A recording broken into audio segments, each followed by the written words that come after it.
भाई लग रहा है कि कहीं न कहीं पावर गुम होता हुआ नज़र आ रहा है। ऐसा मैं नहीं कह रही हूँ बल्कि अक्षरा सिंह के फैंस कह रहे हैं। सबसे पहले तो वीडियो को लाइक करें और चैनल को सब्सक्राइब करना बिल्कुल ना भूलें।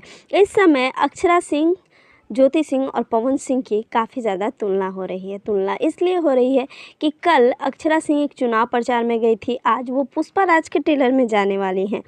लेकिन भीड़ की बात हो रही है कि आखिर किसके यहाँ कितनी ज़्यादा भीड़ थी। आपको याद होगा कि हाल ही में काराकट के काली पूजा के उद्घाटन में ज्योति सिंह वहाँ गई थी और कुछ लोग, बहुत ज़्यादा लोग नहीं कह सकते लेकिन बहुत लोग आए भी थे। लेकिन कल झारखंड में अक्षरा सिंह एक चुनाव प्रचार में गई थी, तो आप देख सकते हैं कितने लोग आए हैं। तो अब लोग ये कह रहे हैं कि अक्षरा सिंह के कारण इतने लोग आए थे। सच में ऐसा था कि बीजेपी के कारण आए थे, क्योंकि इस समय भोजपुरी इंडस्ट्री में डिबेट चल रही है कि अक्षरा सिंह के शो में इतनी भीड़ क्यों। सच जानने के लिए भोजपुरी के बहुत कुछ लोग बहुत कुछ कर रहे हैं। आपको क्या लगता है, आप कमेंट्स में ज़रूर बताएं और वीडियो को लाइक ज़रूर करें।